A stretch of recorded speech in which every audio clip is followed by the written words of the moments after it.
Okay, 4 o'clock, we'll go ahead and call this meeting to order, and Luke will start with our introduction part. Hi, everybody. Luke Mortensen, planner. I'll be helping facilitate the Zoom portion of this meeting alongside Chair Finkeldye. A few items you've heard before, but this is being recorded and will be broadcast on the city's YouTube channel. Live. For those on Zoom, please remember to mute yourself during the meeting when you're not speaking.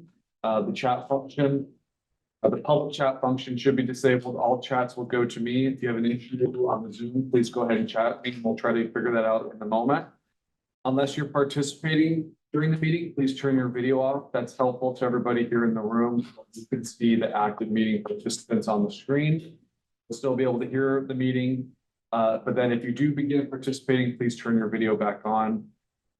As always, the city reserves the right to mute people or turn off or on individual videos to minimize distractions during this meeting. At this point, I'll turn it back over to Chair Finkeldye. Thank you very much.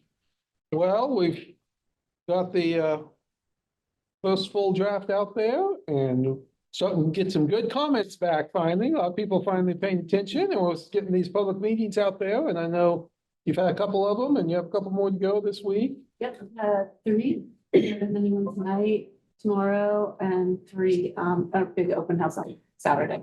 And so we'll continue to get feedback and we'll walk through later the next parts of the process, but I'll turn it over to Elizabeth to get it going. Welcome, everyone. Let's jump in to the PowerPoint. Okay, so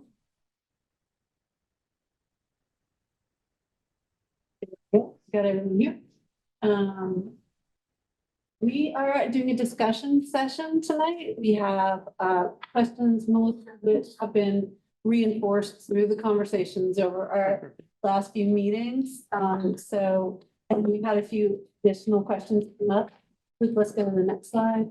So just to remind everybody what are our project goals. We are identifying opportunities to meet the city's goals in Plan 2040, in the strategic plan, and in other adopted plans.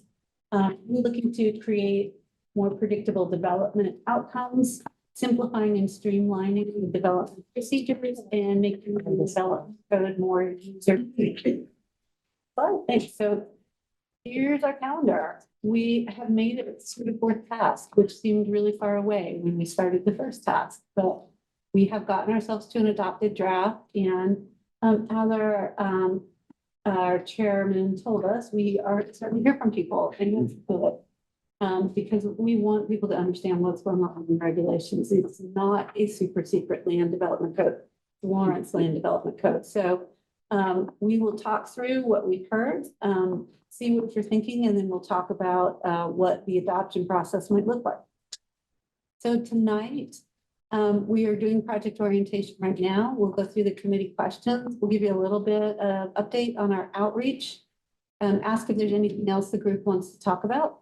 And right now we have a planning commission meeting scheduled on May 29th to introduce the cleaned up version of the code. So there will be just about a month between when that goes out and when it goes into adoption.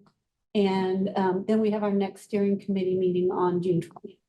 And the planning commission introduction, if you guys didn't catch this the last time, is to take public comment. So it's not to do anything formal with getting in and adjusting where people are. No vote.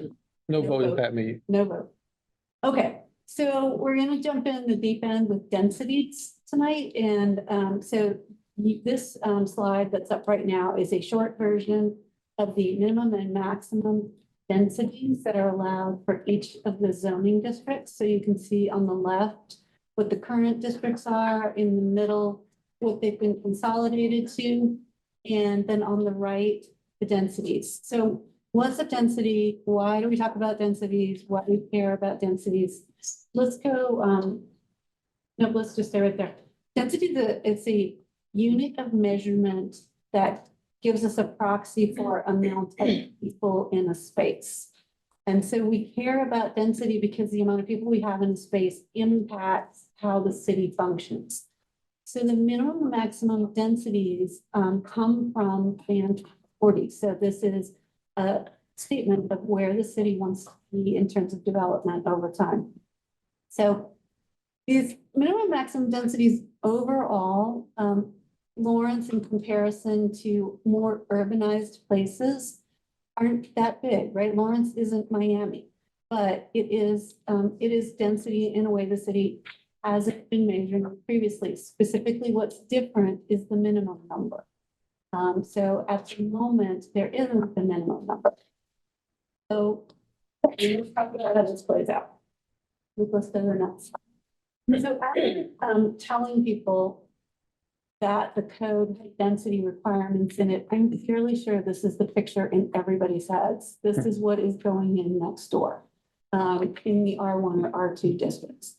And so the first thing that I wanted to just tackle is to say, this can't be built in an R1 or R2. It exceeds the height requirement. Multi-unit, what used to be called multifamily development, is not allowed. And this particular structure would have too much lot coverage. There's a maximum amount of lot coverage allowed in the code. Come on in. So this is a no-go in an R1 or R2 district. So what could happen there? So let's do the next slide. So one of the things that we want to think about when we think about density is sometimes when we say, oh, there's a minimum density, people assume, and this is in Spanish, so you're not losing your minds if you're looking at it going, why is that in Spanish? Because I wanted to say, we're not the only country that thinks about this, right? This is something that's a unit of measurement that's pretty consistent. And so these three images are the same amount of density divided up and designed differently. So you may not want to live in building 1, or you may want to, because you may really like the park-like setting on the ground floor. But you may be happy living in number 2, or you may like living in number 3. So one of the things as a group that I think it's important for us to keep in mind is that density does not equal a big building. It can be designed in a lot of ways. It's how many units and how much people we have in a measured area of space. Let's go to the next slide. So we took a look at the city's housing characteristics just to see how Lawrence is populated in terms of density, in terms of units right now. So you can see that dark blue on the left side, that is single family detached. So about 50% of the community is currently in single family detached. That means about 50% of the community is not, right? And so the next color next to that 8.7%, that is single family attached. So you're gonna have duplex and townhomes in there. We have a really small sliver of dark green, so that's duplex, a 2-unit of some sort. The light blue is going to be 3 to 4 units. The fuchsia or purple, however you see the color, is 5 to 9 units. The lighter green is 10+ units. And then the very end is a mobile home or some other type of unit. 60% of the city is 1 or 2 units, is 1 or 2 dwelling units. And 40% of the city is 3 and up. So just for reference, this is where we are right now. So let's go to the next slide. So we also took a look, we're going to talk about parking again tonight. We took a look at the number of vehicles per household. This is in Lawrence, and this is a 2022 calculation. And so this is out of the census, right? So census data. So I highlighted the word household to remind everybody the renter occupancy, the top line, is per household. So 16% of rental households, as everybody, have no vehicles, 15% have 1 vehicle, 25% have 2 vehicles, and that light blue at the end, almost 7% have 3 or more vehicles. And then owner occupancy breaks out a little differently. Fewer residences with no vehicles, also fewer residences with 1. The majority of owner occupied units have 2 vehicles available, and then about a little under 25% have 3 or more vehicles. So we take overall is on the bottom. So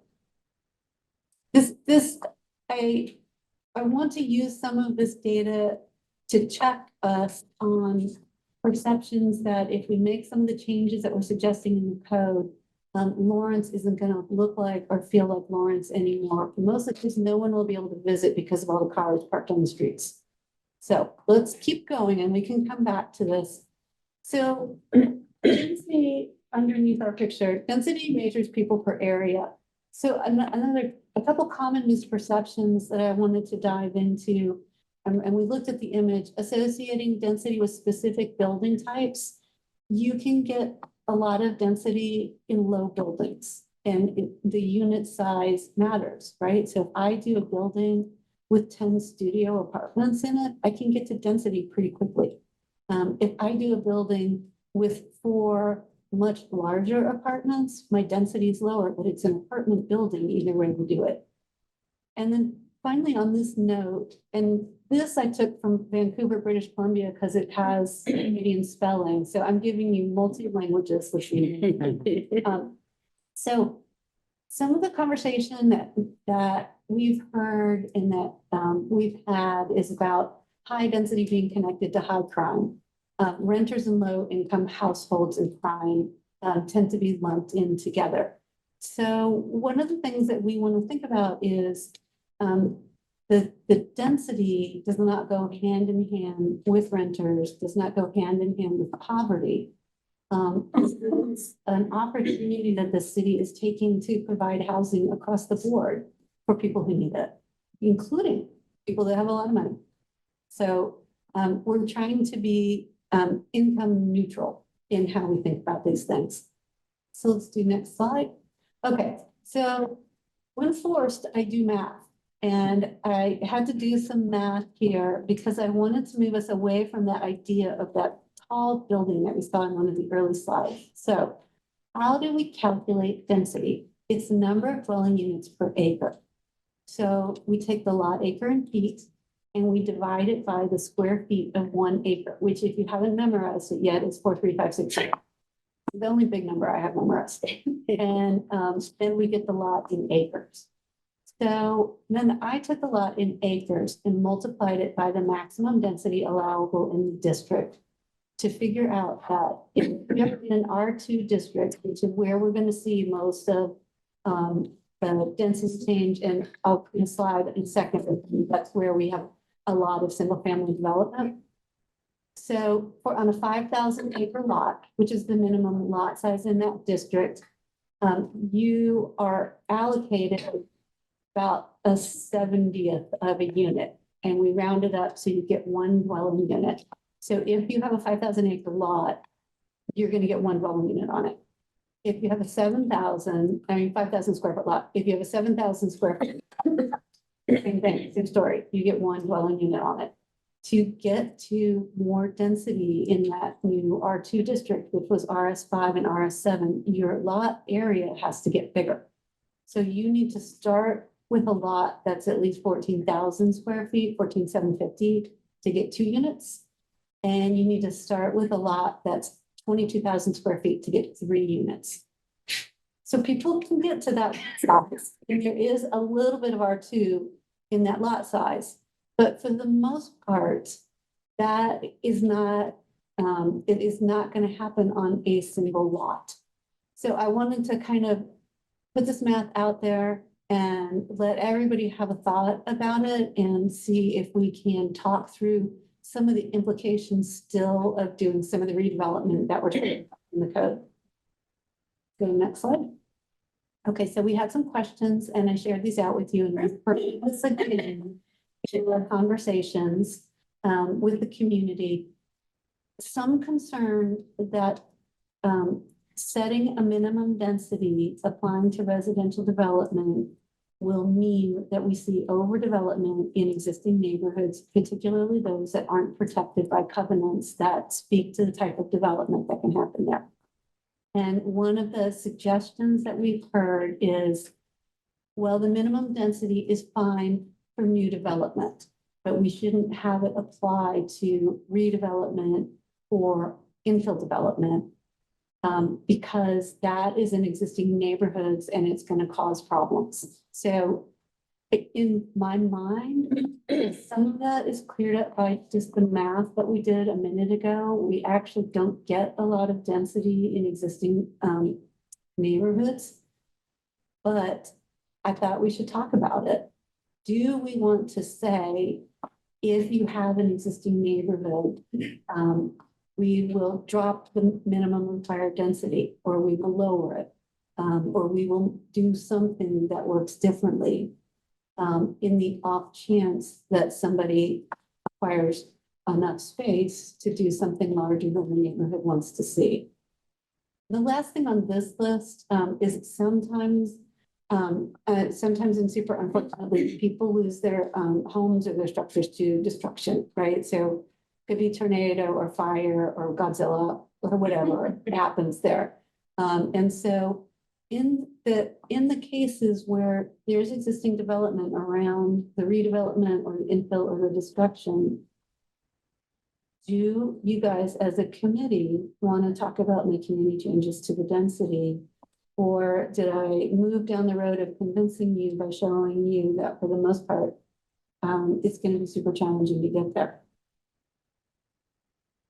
And I say convincing, I'm still the consultant, so I'm convincing you based on what we've already drafted. But if we decide we want to do what we already drafted differently, that's fine conversation. So the scenario there, that last one was you're on an acre lot, you have one house there, and R2, it's 4 units minimum per acre. If you lose a single dwelling, a single residence home through, some natural occurrence, are you able to rebuild your home, or are you by the new code forced to have either subdivide that acre or build 4 units on that acre? Yeah, and I think explore this at planning commission a little bit. What we wanted to say was in that case of destruction, and not destruction by abandoning all maintenance on your unit, but like actual active nature destruction, that person should probably be able to rebuild. Their insurance is probably going to only get them to rebuilding that particular structure that they had. So that might be one exception. We should. One thing I know that's hard is to say you can have a higher density than you can ever get to because of the square footage.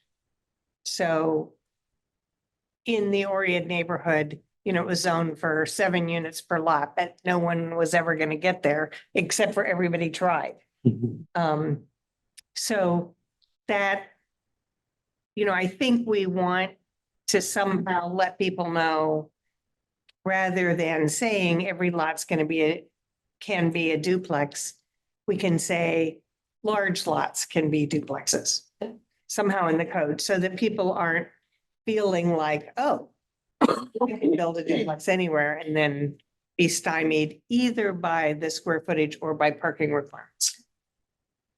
So we can help people understand it better. Mhm. But when you're talking about the duplex, you're talking about maximum density in that instance, aren't you, rather than minimum density? I Am I missing calculated something? it with maximum density. So minimum density would be 1 of a unit. Right, yeah. Concern we raised on destruction of a property was addressing the impact of minimum density, maybe an unintended impact of the minimum density requirement. So am I understanding, and I'm thinking in terms of new development, Right. we get to subtract out all rights of way? I'm sorry, one more time. Subtract out what? So if I bring in a new development, it's a 20-acre piece. Mhm. I do streets and everything, and I do my lots. Do I get to subtract out all the rights of way that I'm including in that development? Dr. Phil, I did it at gross density just to make the numbers work easier, not to get into the infrastructure. So I don't know if the city measures gross or net right now. I mean, that's a big deal about. It's a big deal in real life, but this is an example for our math. Yeah, but I mean, you're talking, for example, if it's gross density, then your minimums are way too high. I mean, 4 units to the acre mathematically on R2 is way too high. It needs to be my like 2.5 to 3. That's what comes out of the plan. Why is it so Okay. hard? Because, rights of way, Are you thinking single family detached? Is that why it's too high? well, no, I mean, I'm thinking anything, but yeah, let's just start with single family, even if we're building really small houses, the rights of way add up to be such a huge, that's one. Rights of way end up being such a huge requirement. The second one is that we're finding to be most problematic is MSO wants everything in their own easement.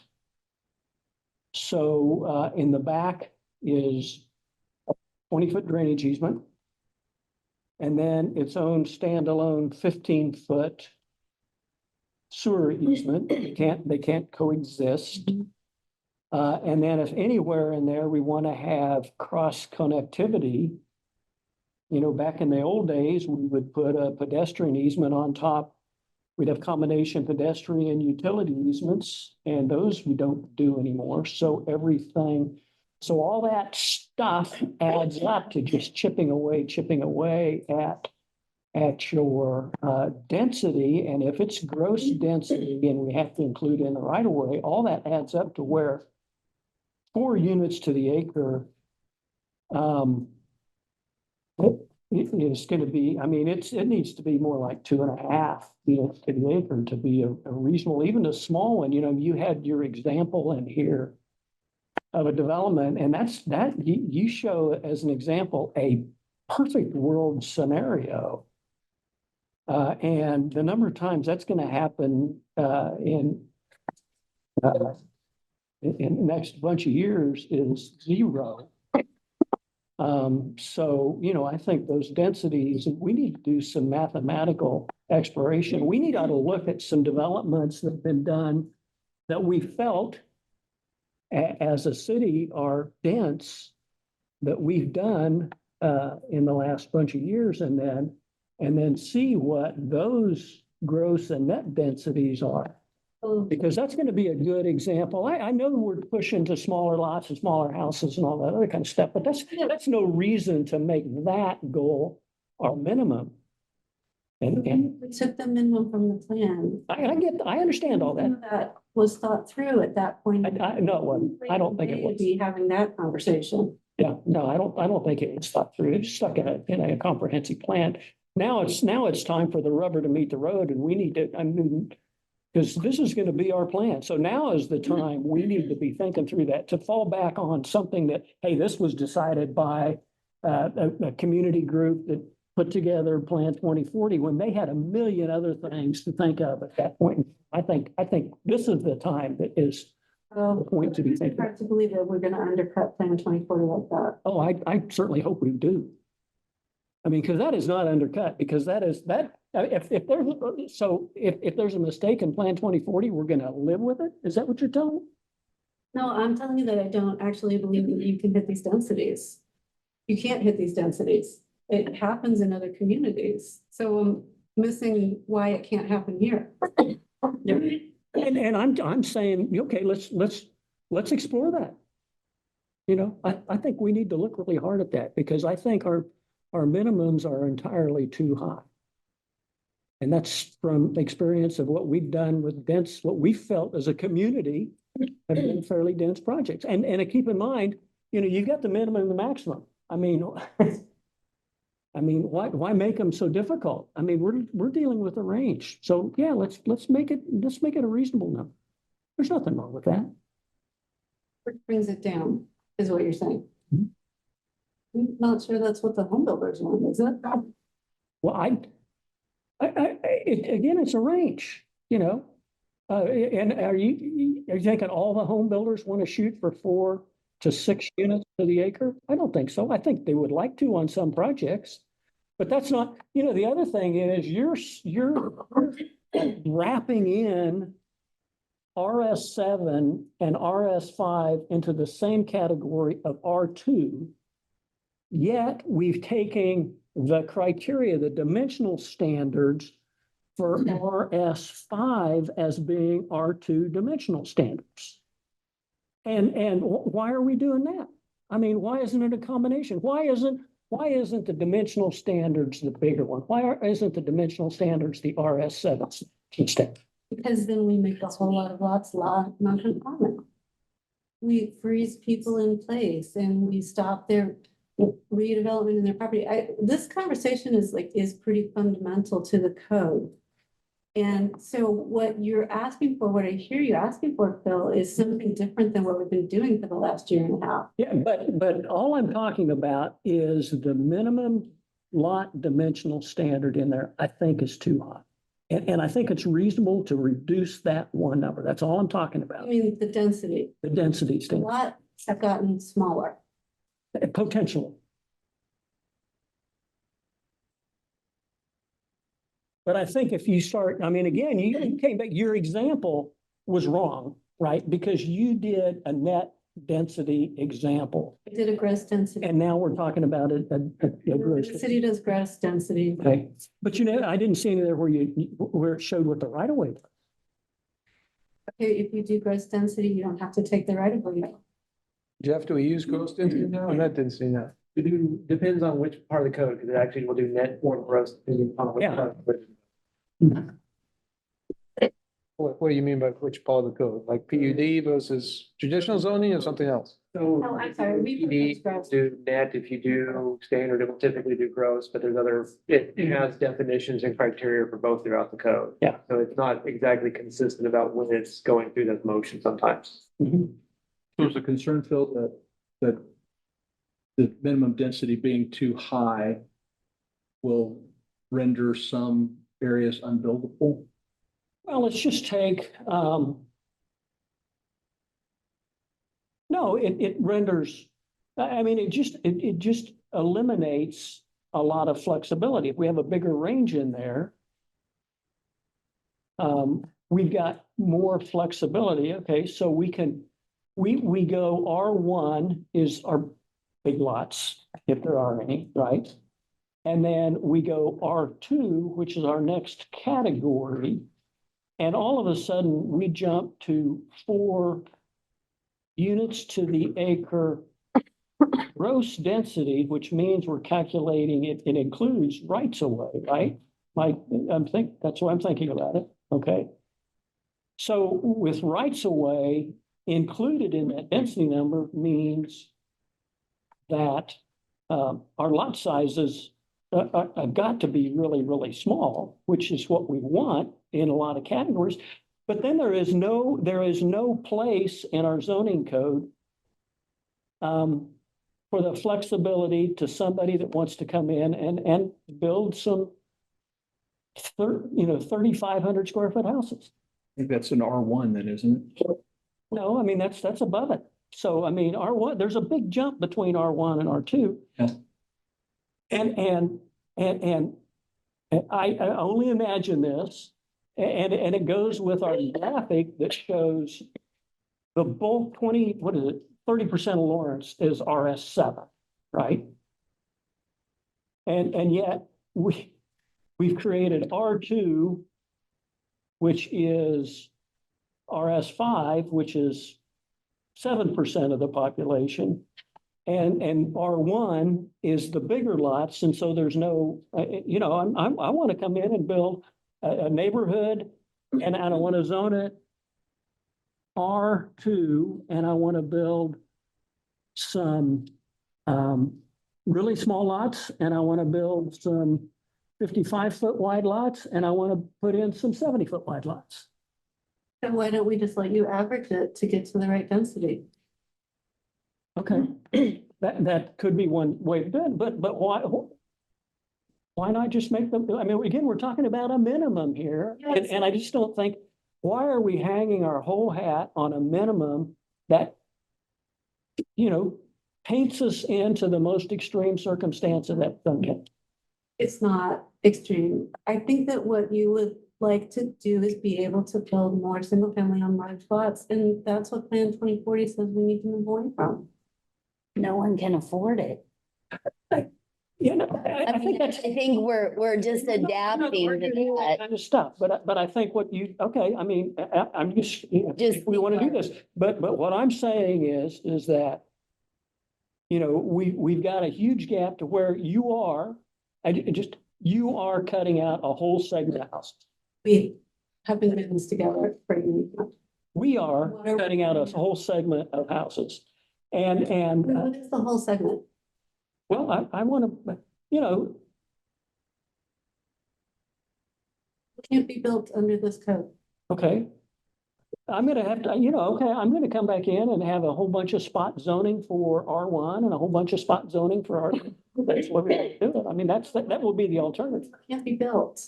That's what I need to understand to make sense of the code. I wanna have a neighborhood that has, and even if it's a small one, I wanna have a neighborhood that has some 45-foot, 50-foot wide lots and some 70-foot wide lots. Okay, and I can come in and ask for two different zonings if I want that. But if we just came in and said, hey, our minimum density happens to be 2.5, I can do it all in the same zoning and end up with the same product. Without getting to the outcome that the city agreed to in the plan. Yeah.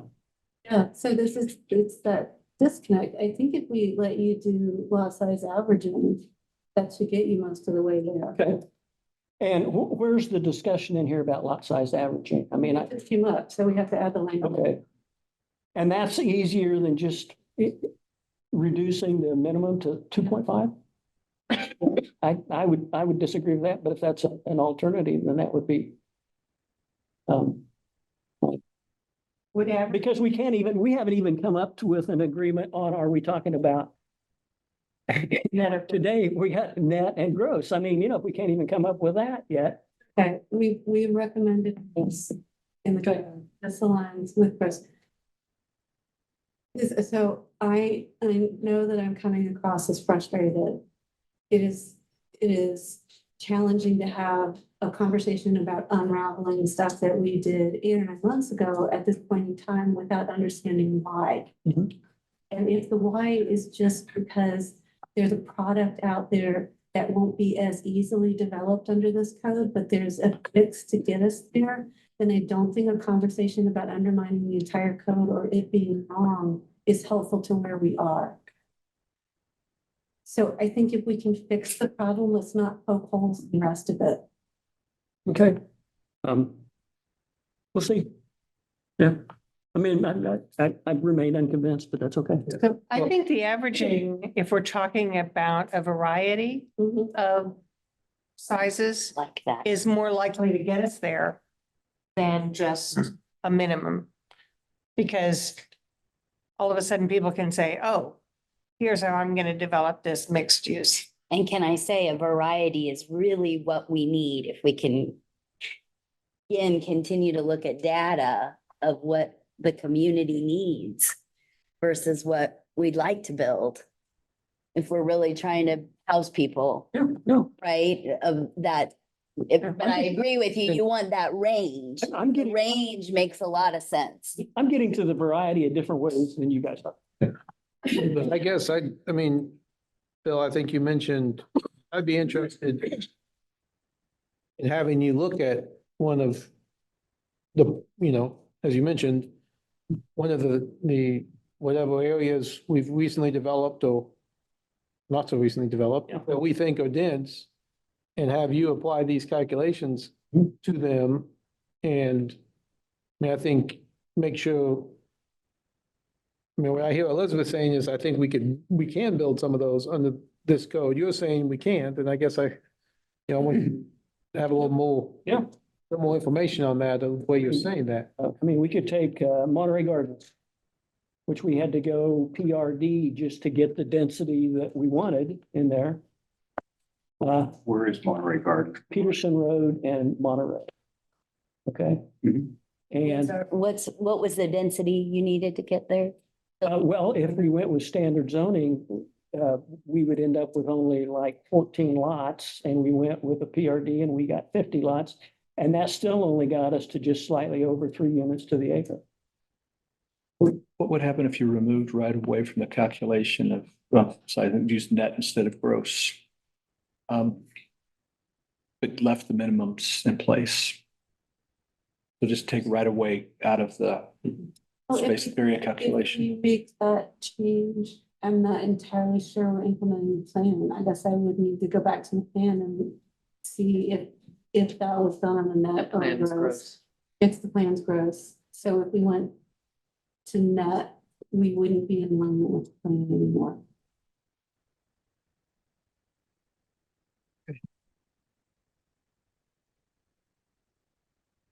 I think about that as a way that it gives some appreciation for the reality that rights of way are out of the control of the builder. And it might also put some encouragement or direction for the city to consolidate rights of way to. Yeah, I mean, I think that's a question that we send back to city commission. Yeah, and to a point made earlier, that both Phil and Elizabeth are making, and in Elizabeth's defense, the contract that we have with Clarion is to develop a code that implements the plan. And the plan says, gross minimum 4. Now, I hear what you're saying, but I'm saying, Yeah. what we've asked her to do is create that, and that's what we've done now. But it's the danger with the minimum. So for example, we have to crisscross Southern Star and Evergy easements all over town, okay? And those kill the density. Because we can't build anywhere close to those, yet they become part of the project. And so we can get the lot sizes as small as R2 will allow us to go, but if you're gonna put in an Evergy easement and we're gonna plat that, then there is no way we're gonna get below 1 unit to the acre.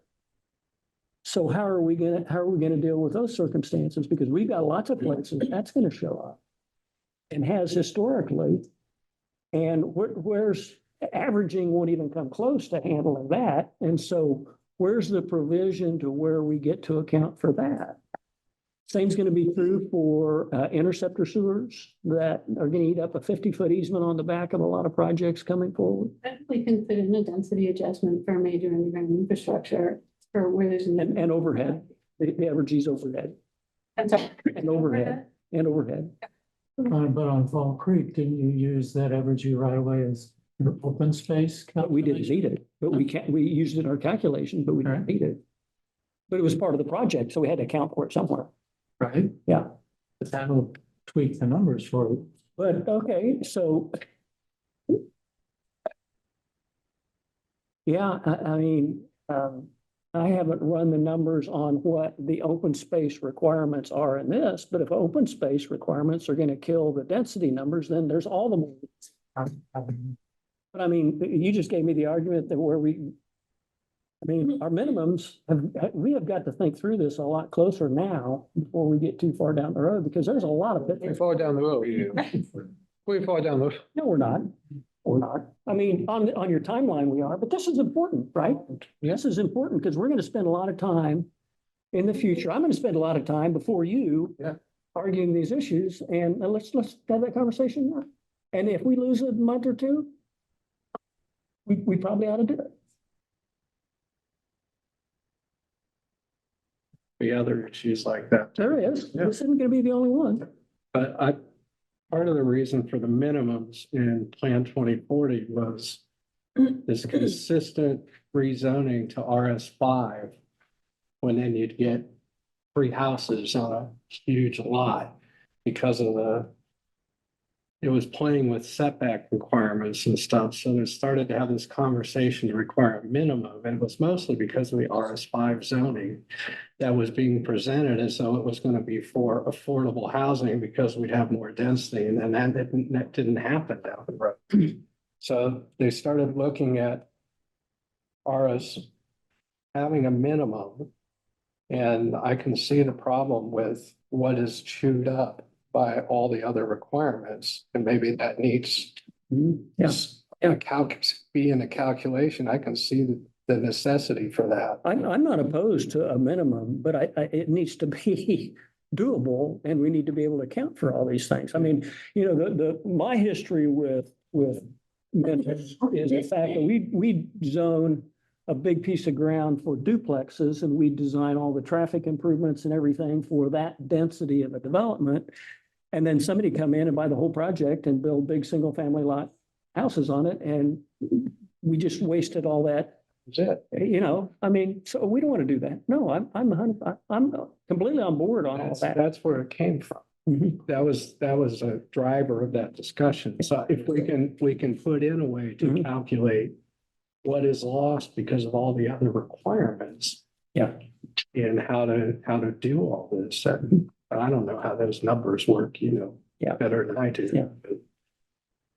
Would you say other communities use averaging to get around that? We do see some Elizabeth? averaging. Or is that not or is there other tools that I think, we're you not know, thinking of? Or is it just a matter of us thinking about smaller units? it could be a matter of us thinking about smaller units. I guess I'm a little stumped that Lawrence can't do what's happening in other places. And so that's what I'm trying to get a grip on. So it sounds like there's an issue with the infrastructure, with the major infrastructure. And there's an issue with the lot sizes that might sell, that is this a market issue versus a zoning issue? Do consumers still want very much of a large lot size? They do. Yes, there's still, I mean, we're underserved in every price point of our market. Sure. So some of those price points are gonna come through smaller units and the larger units. Yeah, we do need smaller units, but I mean, from my perspective as the real estate representative, I have a hard time justifying doing something that makes developing at any lot size or price point harder, why that would benefit the community. I mean, certainly we need smaller units, we need more affordable units, but I don't know that I'm comfortable saying that needs to be the only thing that we're gearing towards. We need housing of all types. But, What's making it harder than it is right now? well, I'm hearing Phil say it's gonna be much harder to develop some of those lot size houses, some of those bigger houses, which may not be the top priority, but it is still an underserved part of our market. And I don't know that I like saying we're just not gonna do that. We're talking greenfield. And could not a lot of that greenfield be zoned R1? Which will get you the larger lot sizes? Well, as in all of this kind of stuff, I'm gonna figure a way around it. Okay, Okay, but I'll do a whole bunch of spot zoning. Okay, this one's gonna be R2. Here's a little piece of R1. Here's some R2. do that. I can do that. I'd rather not. I think that's inefficient. But does it run the risk of what Jim was talking about? If we just say if we say there's no minimum, do we not get any change? Do people just come in and build what they used to build? I mean, I think those days of that happening are gone. I mean, I don't think that the interest that caused that is not part of the development community anymore. But again, I'm not opposed to a minimum. But what we're showing as minimum, I think, is just under. I mean, from a purely designer standpoint, I do. Now, the averaging might help a little bit, you know. The other one, I mean, we don't have and are not going to have, because of the topography and the configuration of Lawrence. I mean, all the developments we're working on are so irregular and odd shaped, and there are so many just insane corners and pieces to where, we're going to have corners that are going to have really big lots on them, and that's going to kill us on our density if we got to add in the whole development. And people, I mean, and a big development for us, and Elizabeth, you've seen this, is 15 acres. I mean, nobody around here is interested in bringing in. I mean, we finished our 177 acre development, and the rest of them are going to be small little pieces at a time. So I know that we're waiting for a set of comments from a developers group that's been going through the regulations. Is this gonna be built out in those comments? Probably not any more than I just, I mean, they're gonna have a lot of comments, and so they're all gonna be just probably get one sentence. So, yeah. It seems like what you're saying about 15-acre developments, whatever. I mean, there's a discussion about what might be constituted infill and then what might be greenfield. And this discussion seems to be bridging the two, and I don't know if that's accurate, those numbers to play out if we're talking about, you know, a 200-acre development in greenfield. And I started my conversation saying, I'm new development. I'm number one up there. You know, the infill is a different conversation. I mean, what I don't know about that is a 4-acre undeveloped piece of ground within the city of Lawrence, greenfield or infill. It just depends on the context. Does a 4-acre undeveloped in the city exist? Yeah, That's surrounded by neighborhoods? there's some of them. I mean, yeah. It's got, I have a few of them that are challenging. Okay, I've heard that the infill that was gonna develop has been picked off already. But you're right. it's the single family lots. If that's infill, then that would be right. But we do have pieces of acreage. Let's go back to mixing the districts. I mean, that is common. The whole idea of I'd like, that's what planned development is, right? I'd like some of this to be R1. We're still using plan development language. No, it's the same idea. I mean, there are communities that say, bring us 3 districts.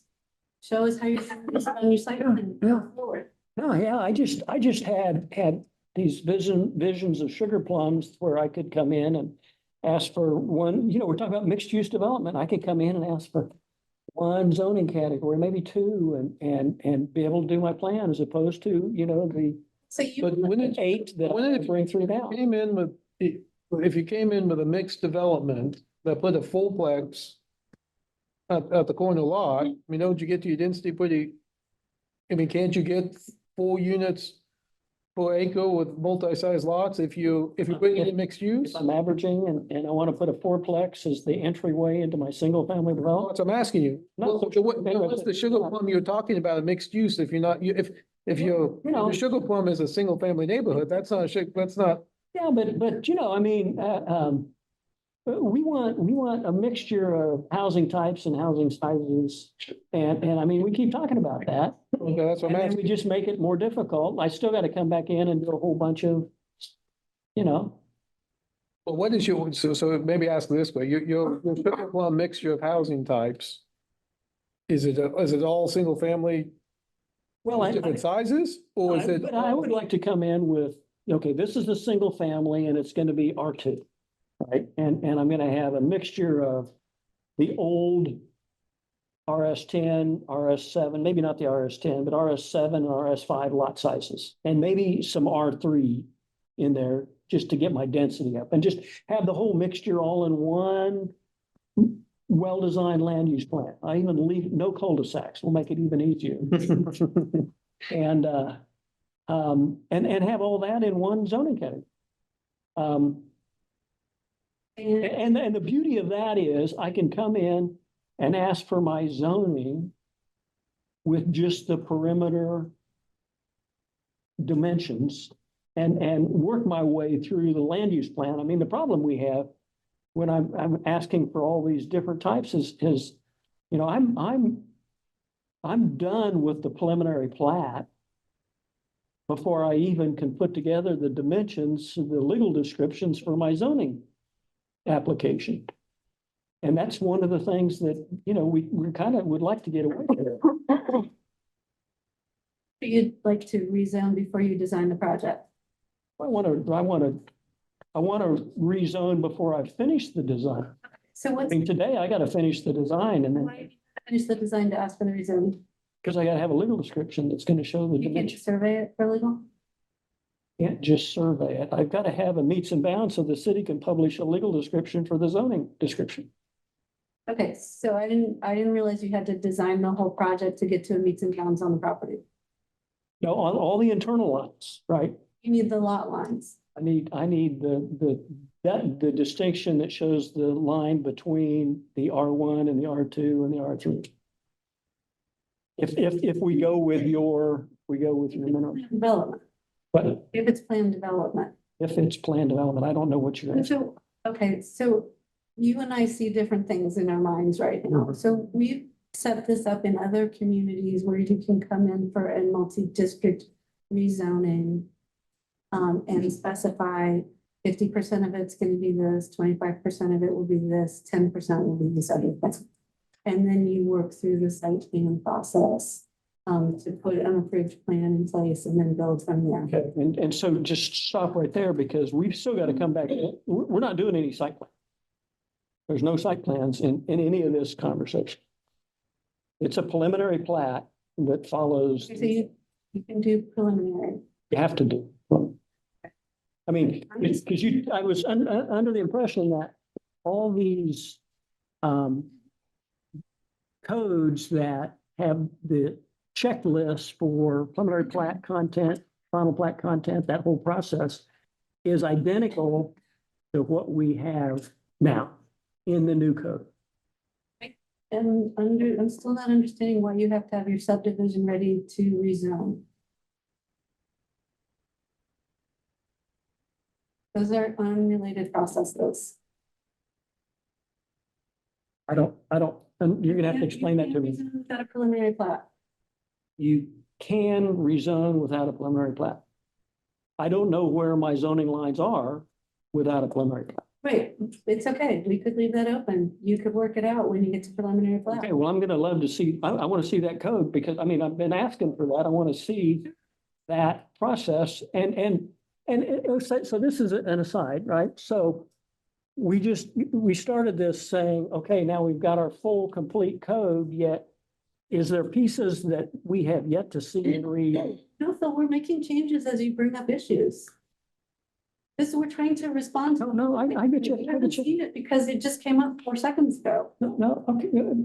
So maybe let me ask this a little better, and then maybe we can move on to something else. So, is there a section that we have yet to see that's going to include the application process for zoning request, preliminary plat, final plat, that's going to have the timelines as to, I submit the preliminary plat on the 4th Friday of the month, and it's going to be before the planning commission the 4th Friday, 90 days later? I mean, are we still going to see that piece of? Stuff we haven't agreed that we're putting timelines in.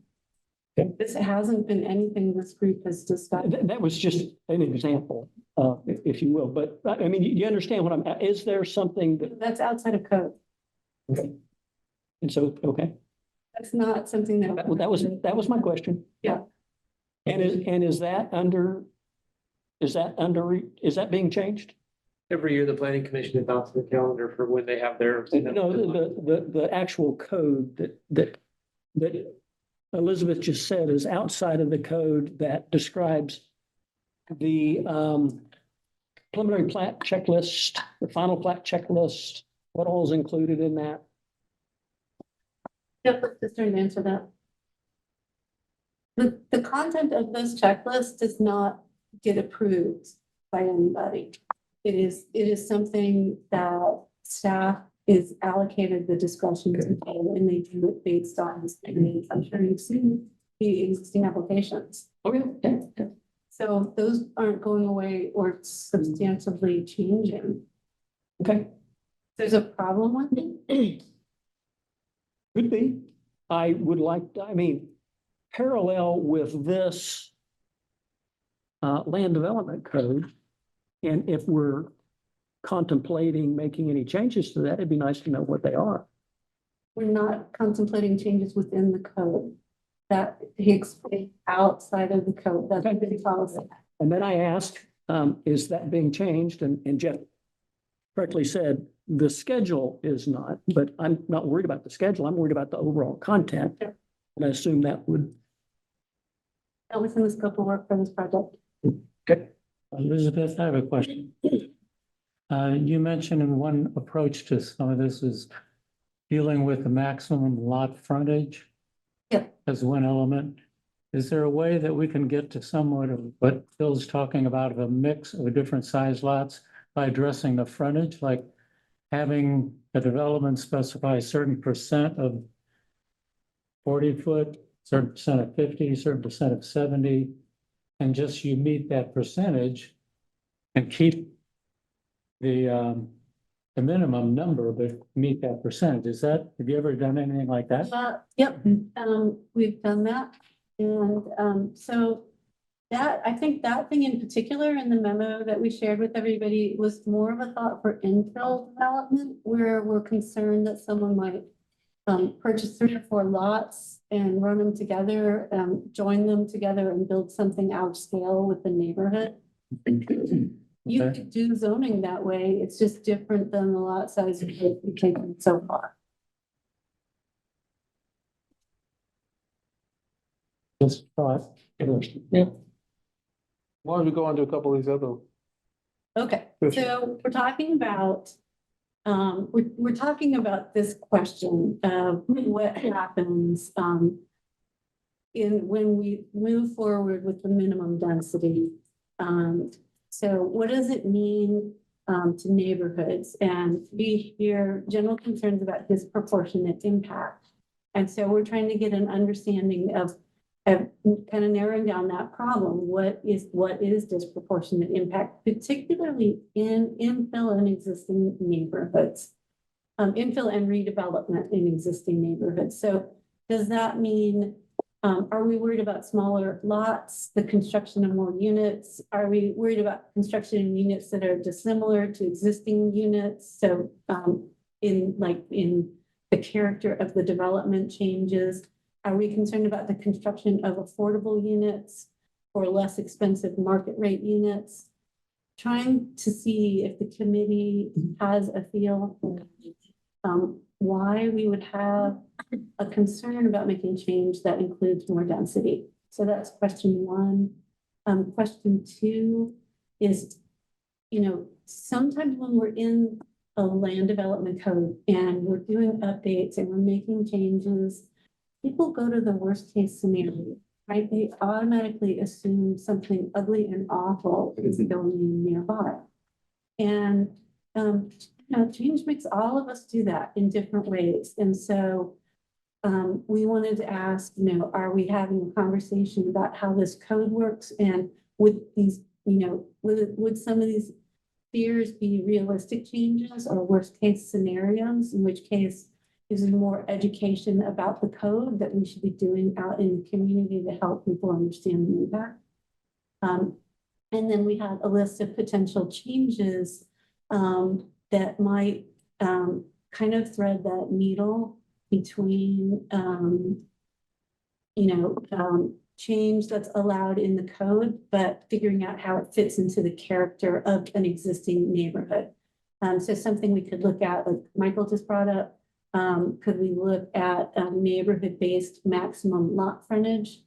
So if, most of the neighborhood has 55 or 70 feet across the front, that defines a lot about how a neighborhood feels, particularly an older neighborhood. So would that help? Do we want to look at lot area maximums or prohibitions on lot combinations in zoning sizes that have a minimum lot size of less than 10,000 square feet? So you can't buy 3 or 4 lots and put them together and build a unit that would otherwise be out of keeping with the neighborhood. Do we want to just think about something as simple as designing residential structures so that at least a single unit and its entrance orient to the front of the lot, so it has that residential feel to it? Do we want to think about the size of the structure? Would we want the front 30% of the structure to match the height of adjacent lots?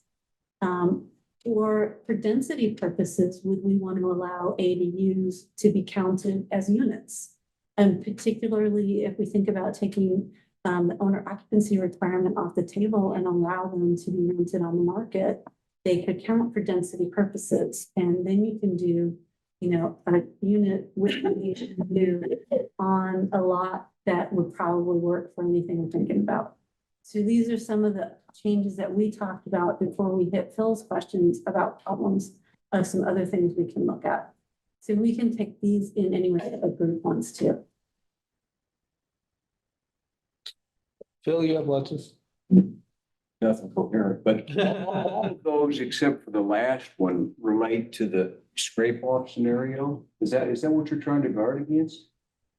Yeah, so what we've heard is that particularly in neighborhoods without covenants, by moving to a model that encourages and sometimes requires greater density, we're gonna make some neighborhoods targets for redevelopment.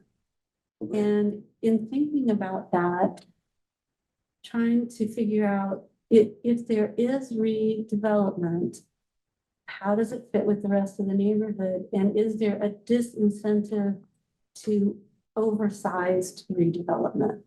So we haven't gone as far as, some communities do, thinking about if the neighborhood gentrifies, essentially, how does that impact the people who live there, which we could go down that road.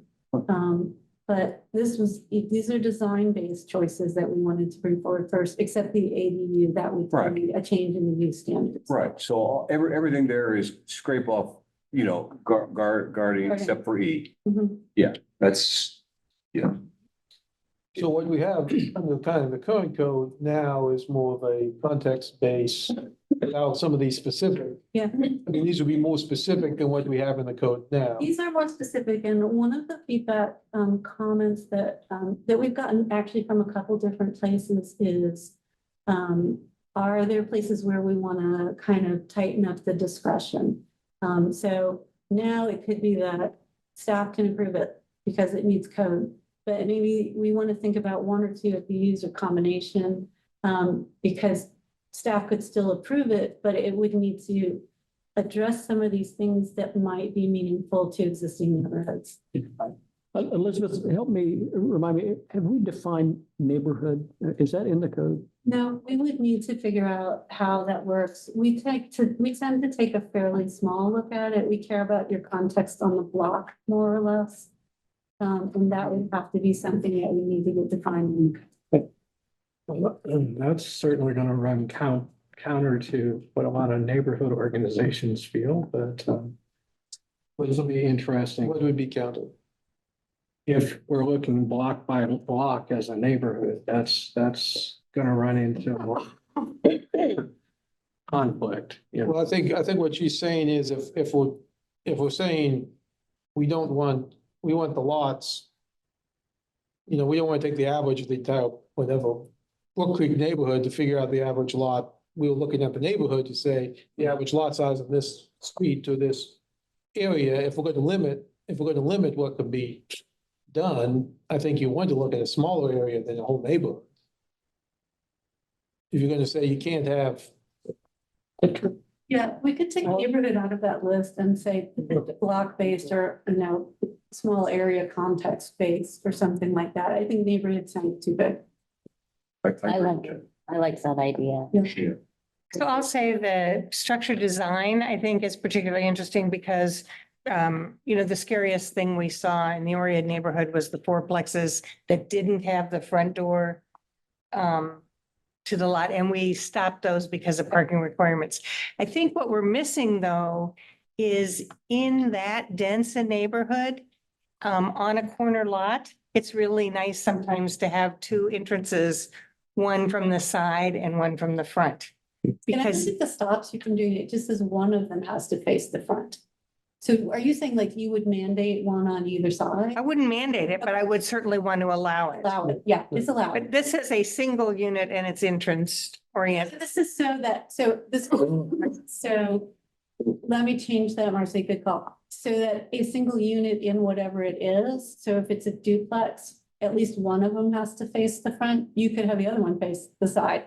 Okay, So that's a good. okay, I didn't understand that, but I think that as much as you can have entrances on different sides makes people feel like they're entering their own, they have a space outside. Yep.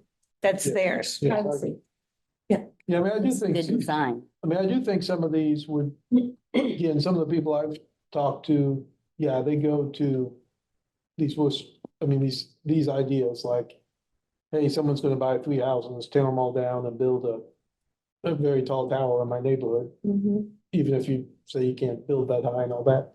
I mean, so I mean, I think some of these would help reduce concern without really changing, I mean, without, At first blush, I like the idea of ADUs being a part of the density calculation that encourages the development of them. It also might take some of the pressure off of the minimum density requirements we've got. Yeah. I just hadn't thought much about building ADUs at the time of new construction. I mean, Yeah. that's, mine, I always think something comes in later, so. Yeah. Kind of hard to add that into density calculations. I like that though, because, my first house was a duplex, so I could live in the side I was renovating and rent out the other. But, affordability, if you have something that you can rent out, Yeah. it makes it easier to afford. It's A part of purchase, yes. that calculation, it sure is. So I like that in new construction.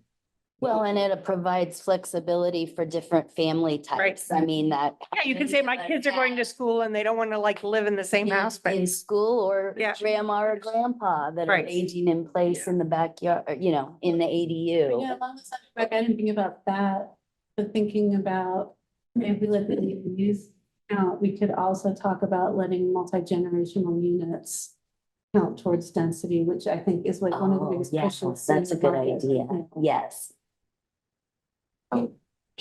Because again, What's it's, that? How would you differentiate? You would need to have, we would need to figure out, like, if you have like a second full kitchen or something, that counts as density. We need to kind of drill down on In them. an upstairs or downstairs, something like. Yeah, so I'm thinking multi-generational unit that has the mother-in-law suite. the suite. Right, it's yeah. not just I live with my mom and don't speak to her on Wednesdays, but she's got her own space. So it's like its own ADU, but it's called multi-generational. That's what is in my head.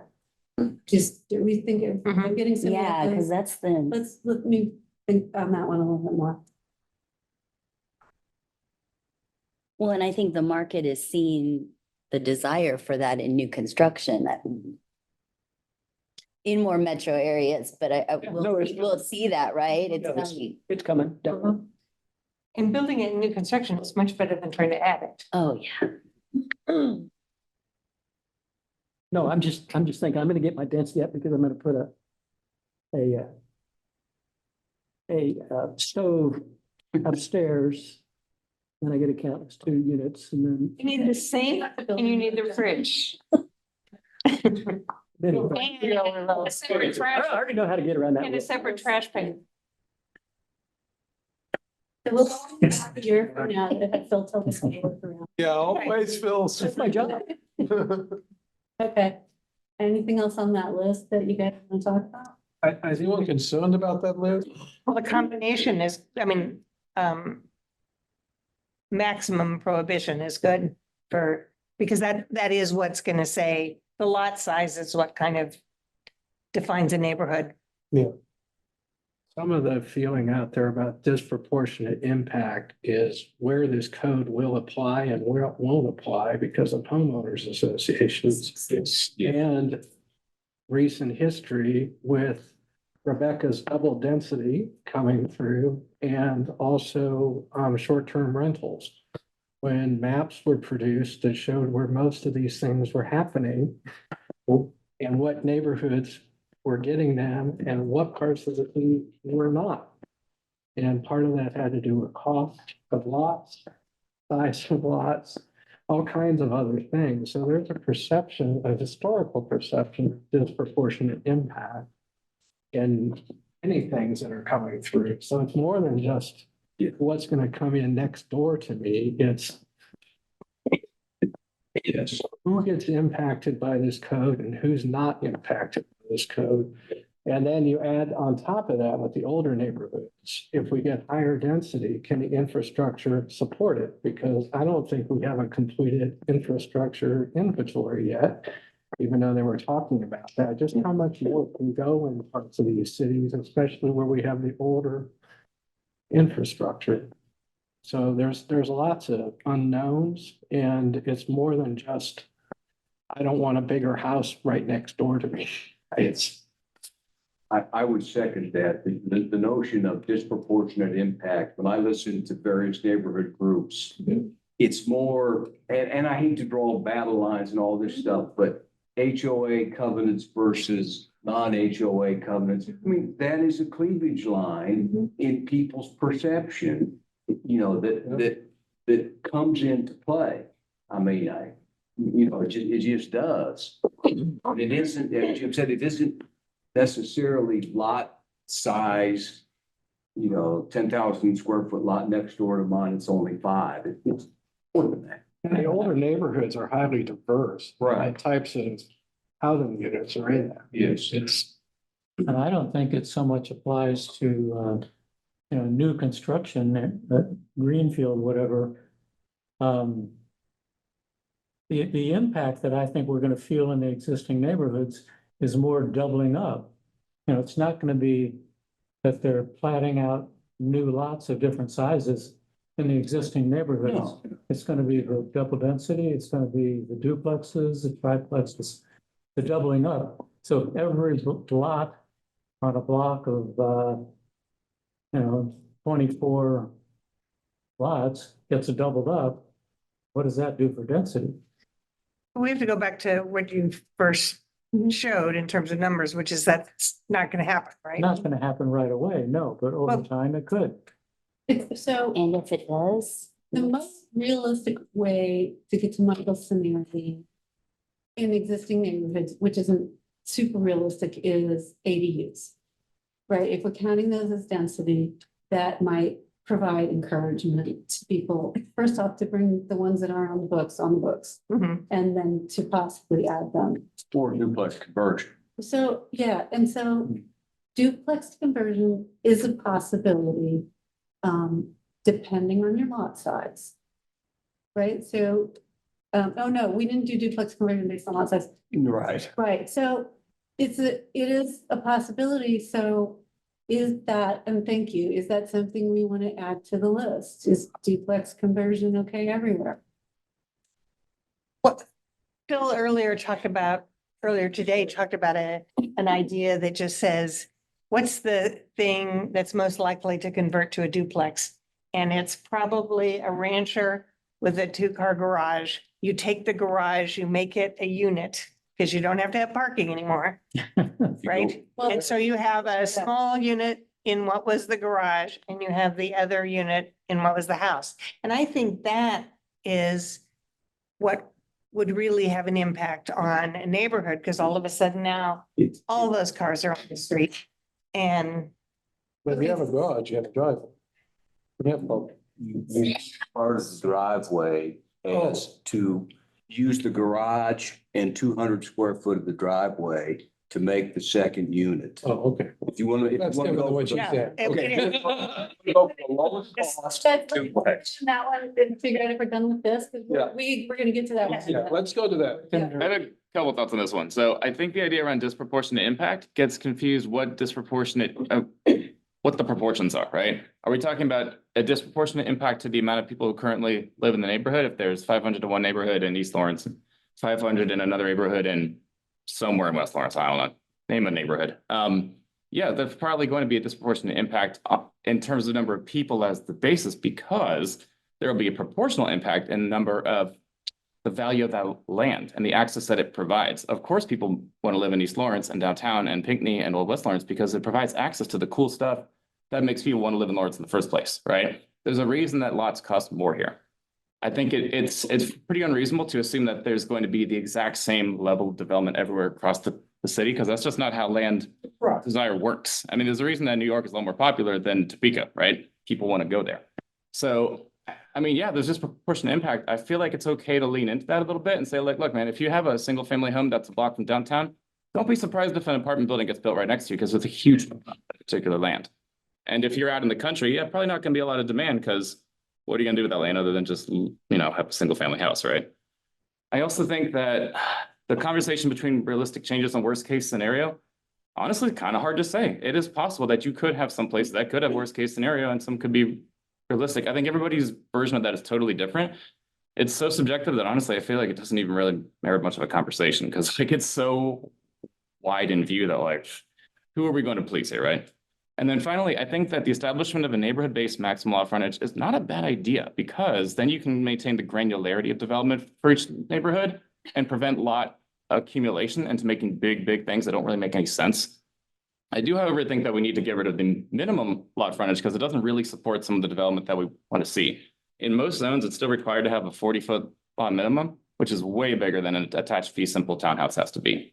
So I think generally speaking, I would prefer seeing this more like parking is, where it's no minimum and yes, some kind of maximum that is based on something kind of reasonable. And have that in the code. And I mean, maybe neighborhood by neighborhood, but could just be zone by zone even. Well, and Phil is kind of suggesting that he wants to build. I mean, it's interesting that you say that because we go to the worst case scenario that we're gonna have all these tiny little houses right next to each other, which I don't think is the worst The case horror. scenario, right? The horror for us is not that bad, but that he's saying, no, there's a market for bigger sized housing. So again, it just underscores that Yeah, there's still a market for. I get that you're given the benefit of the doubt, but I feel like saying that there's a market for lobster, people love to eat lobster. Of course they do. Everybody would love to eat lobster if they're not allergic to it because it's there, right? But lobster costs money. Given No, I'm the financial agreeing with reality- you, yeah. Nick, completely. I'm And- saying Yeah. that that's underscoring that we're not gonna see worst case scenario Yeah, because there's still these other price points. it depends on what your worst case scenario is too, right? For some people, it's townhouses. For some people, it's mansions. For other people, it's mixed use, right? Like, I don't know what your worst case I scenario think is. we have some opposite worst case scenario. Right? Like, who cares what it is then if it's so different? Okay, I know you have your other slide. I think Ken talks about the other. Oh, yeah, let's look at what cool row houses. We're trying to find. Oh, go back to, are we doing the, keep going, keep going, keep going, going, that's it. Okay, so I'm sorry, Philip, you were talking about branches and I made it shirtwaist because in my mind, that's an easy duplex conversion top bottom, but. It is. Okay, so this is just an example. And so what we wanted to do from this example, so the little unit is converted to a top bottom duplex with the regulations that we have drafted right now in front of us.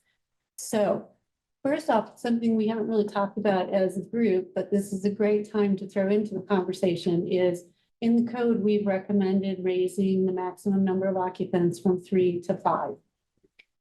Unrelated occupants. So it could be a family of any size, could be 5 unrelated occupants.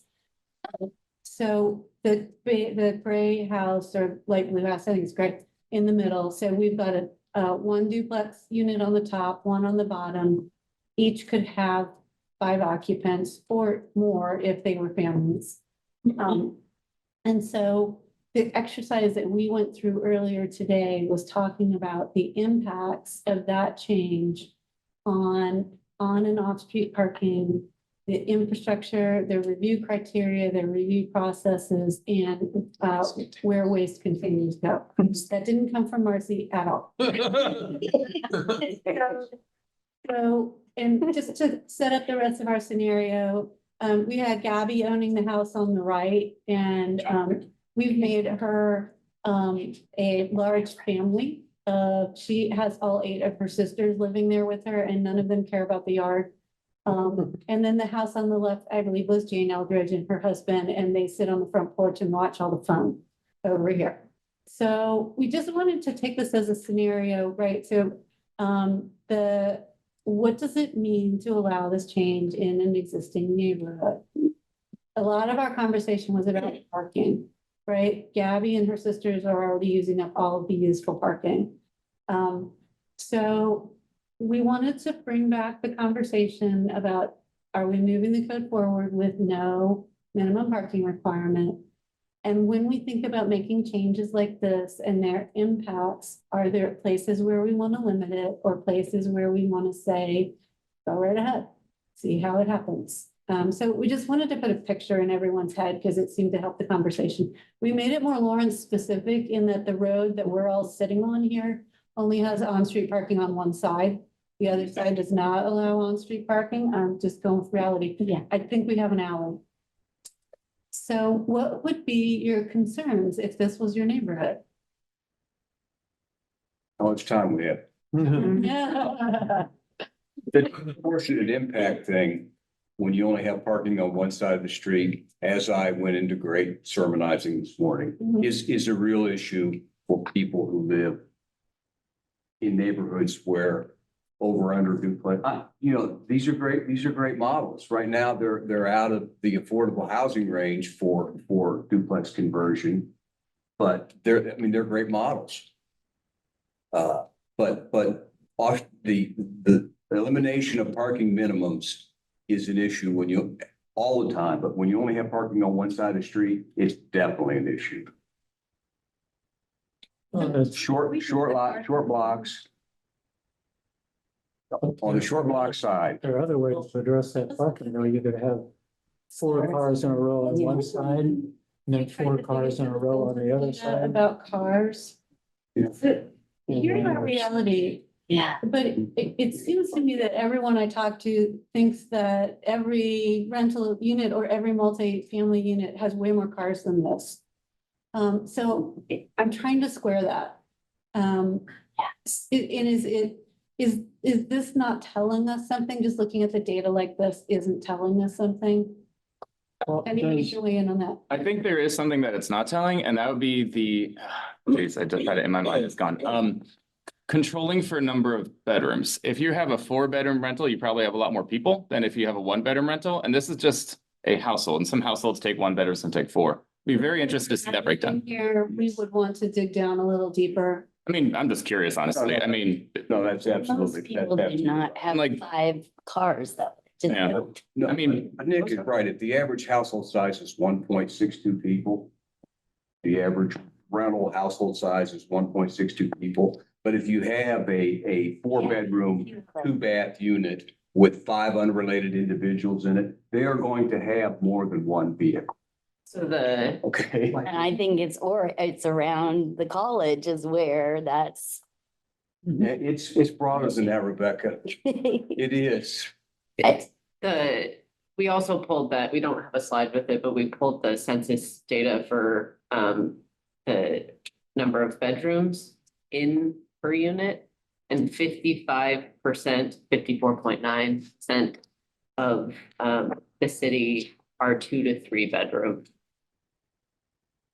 rentals are owner occupied, just in general. It's General. Okay. It feels right. I think everyone knows kind of where I stand on this. I'm gonna write the code that Lawrence wants, but B, when we're planning for cars, we're taking away room that we're planning for people. But it sounds like we have 0 or very low level of tolerance for those cars in places where we don't want them. That's. I mean, I think that depends on your perspective, honestly. There are benefits to having a lot of people parking on the street. It slows cars, which is great. From a transportation perspective, you kind of want that. It does obscure some of the sightlines and intersections, but we have laws for that, so not really a problem. The other thing is that there is a lot of places with garages that don't use their garages. Maybe time to start using your garages, that's what they're built for ostensibly.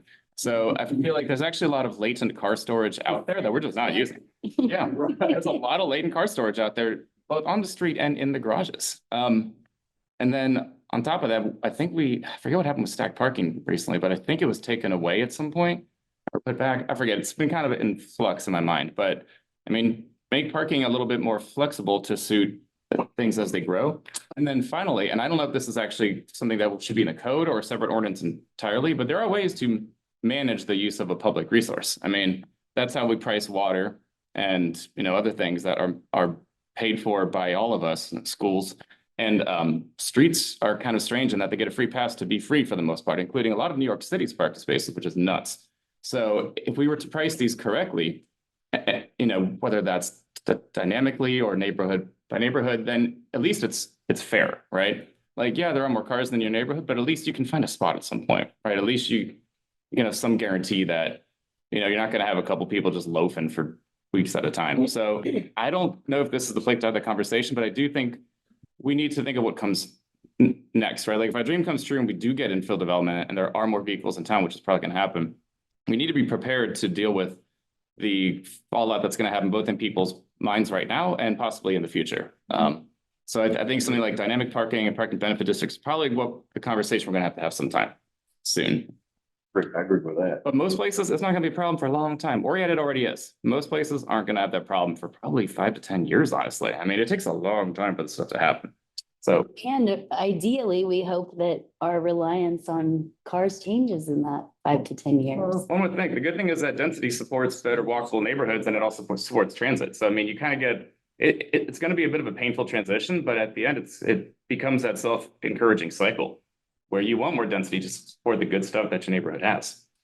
So what's happened though in parking in East Lawrence, not just in Oriat, is if you have more cars on the street, then all of a sudden they make parking on only one side of the street because you can't get traffic or a fire engine to go down. So all of a sudden, putting more cars on the street takes parking away. I mean, that's what we've seen happen.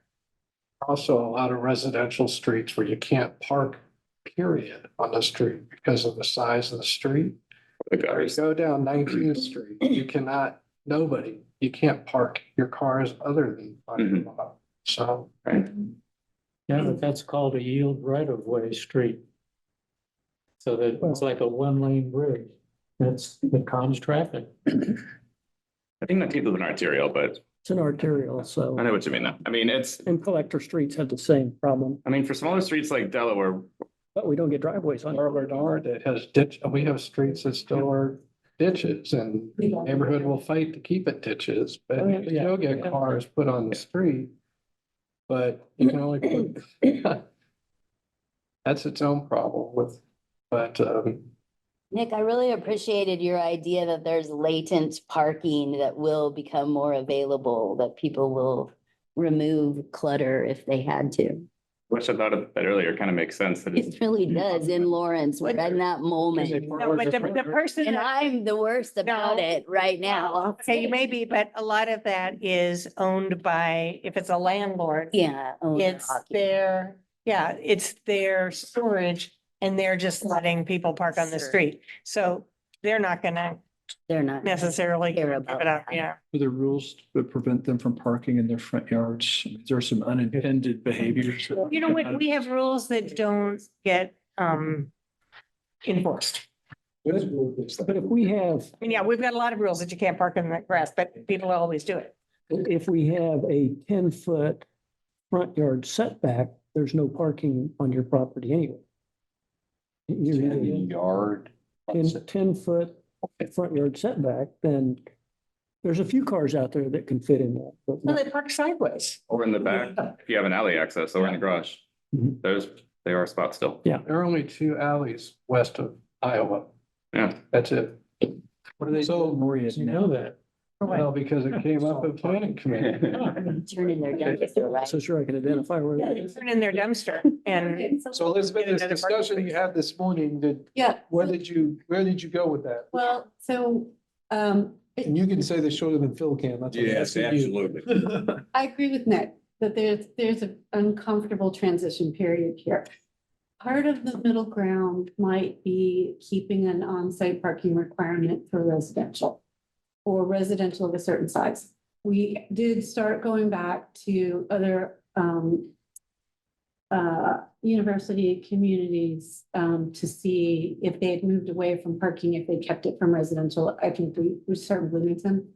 And they have no maximum for non-residential. They have a minimum. They have a maximum. They have a maximum. They have no minimum for non-residential, but they have They have a minimum a minimum off-street parking for residential uses. And then non-residential uses have a maximum. So what happens if you've got one commercial lot on a residential block?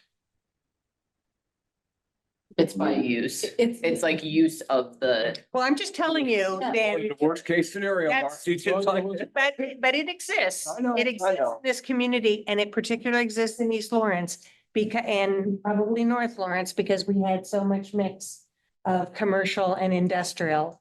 And so all of a sudden, you end up with one lot that's zoned industrial, can be used for commercial use, and is on a residential block. Well, you say that property doesn't have to have any parking. You've taken all the rest of the parking off that lot. I mean, off that block. We're doing. I wonder where that parking is. For the residential at this point. So we're doing minimum required parking in this. But the residential's there, and even though there's an alley, there's a retaining wall, and you can't get to it unless you spend $5,000 or $6,000. So we want that structure to be used, right? We want that commercial or industrial. It was a house. Okay. In my head, Long it time ago. wasn't a house. What? I'm You said thinking, commercial, that threw if us off. you have, if your neighborhood has something that could be commercial, we want that to be used as commercial. Most likely, that's how we get to mixed use, right? We want something everyone can walk to. You might choose. Well, you walk across the street and everybody can walk to a lot of other commercial. I'm just saying there are gonna be places where that creates a problem. Wow, yeah, this is zoning. We are only gonna have examples that create problems. But we're trying to do, as everyone is trying to do it in this room, the best we can for most situations.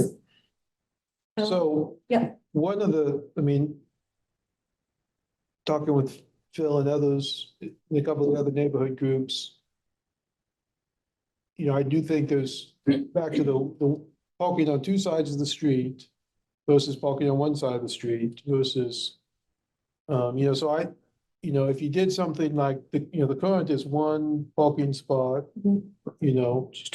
If you left that with, if there's only parking on one side of the street, but go to like 0.5 per bedroom, if you have parking on both sides of the street, something like that, some sort of compromise where it, Can the limitation on that on the no parking be lifted though? Could that change over time? it can. Yeah. That might mean somebody has to do something that later isn't a requirement. But yeah. Yeah, that's I a just risk. need to Right. If think they, through the. But most of the residential streets we're talking about don't change very much on parking on one side of the street. That doesn't change. but MSO could change that, right? could. I mean, they could make changes. I think that's where she was going. Yeah. right? And I've thought of that. I wondered about. I mean, I think, again, I think the idea of, half a parking spot or whatever, all over the entire, in every location. And maybe this is just for redevelopment and not for new, so maybe. Right. In new greenfield. Right. 0. In infill. 0.5 or something related to the street. Is what I was. 0.5, what I've heard, Only when there's only allowed on one side of the street. yeah. I like that. Yeah, It's minimal, but it protects a little bit in a situation where And it keeps. there's less parking and you can say, we're looking at that. Right. And in a conversion context, it keeps people from converting the damn driveway space into living space. Okay, and I really feel. And it cleans out their garage. And it cleans out their garage, but I really feel like that if we're not careful in North Lawrence, parts of Pinckney, parts of East Lawrence, parts of Brook Creek, that the equity opportunity for duplex conversion is in the 900 to 1,000 square foot ranch. Okay, that you could still, under the right conditions, purchase for a fairly modest amount of money and turn into a duplex. And you could use the garage as the basis for that second unit. And we don't want to do that in my opinion, we don't want to do that because we want to keep modest, small A housing stock potentially available for home ownership. The example that she gave with the 2,200 square foot, 2-story house, those are great candidates for duplex conversion. As long as we keep some parking available so that the other people in the neighborhood don't feel put upon, you know, when they don't get, when people start parking in front of their house and all like that. But I don't want to see that small A housing stock evaporate, you know, with, you know, that's one of my big concerns. And I've talked to Brad about this 100 times, not literally, several times. He's put up with me on it, and I'm concerned about that's going to happen, because I think that's the opportunity from an equity perspective that is most clearly on the table in the short term. And I was worried about So we're gonna take a look at that. Does the rest of the group want to weigh in? I think getting rid of parking minimums or putting back parking minimums would be a major blow to trying to meet Plan 2040 requirements and to getting walkable neighborhoods. I think it's a cop out, honestly. And I feel like there are better methods to deal with it that maybe aren't necessarily in the zoning code, but involve things like dynamic parking, parking benefit districts. It's a tragedy of the commons thing. If there's a free resource that is, you know, by being free is undervalued, it's going to be abused. It'll be abused by either commercial, industrial, or residential people. And it doesn't seem like it makes sense to, you know, keep it that way and then just say like, oh, the problem is that there's just too much development. That's the problem. Like, no, that's not the problem. Is that the resource is undervalued and that certain people are always going to take advantage of that. So price it correctly, just like fresh water should be priced correctly, and it's also not. So yeah, that's where I stand, but I'm okay with being in the minority here. I would actually agree with Nick on this. I actually really like the idea of getting rid of parking minimums, and I think it encourages the density that we've said is our number one priority. You know, I think in particularly dense neighborhoods, you're gonna have more people that walk anyway.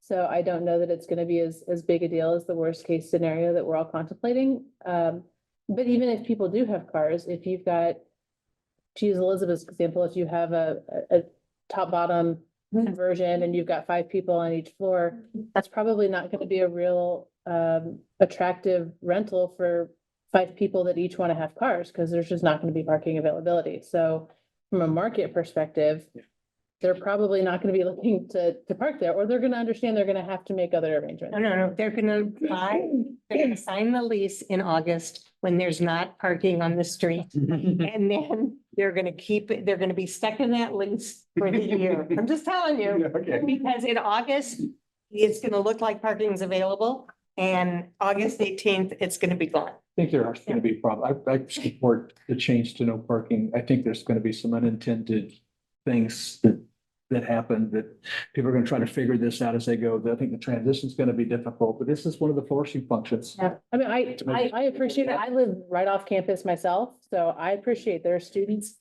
everywhere, and God help us on a basketball day. Okay, so but I live on a block that has no possibility for people to have off-street parking because of the hill.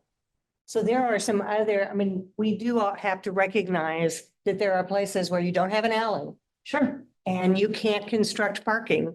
And if you let that parking go, I mean, so we have one house that has their own parking because the woman had a heart and got convinced the city that she could have when there's. Well, and we're not saying you can't provide parking. We're just saying the city's not going to make you require. I'm telling you, there's a place where you cannot provide parking. The city took away the alley space. They vacated the alley. And it's a steep, it's 20% grade. You're not gonna have parking.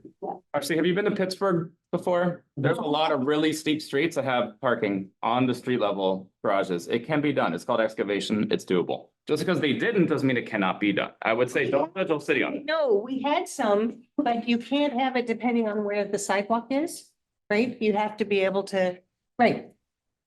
You still drive across the sidewalk and get to your garage. I mean, that's a pretty common occurrence.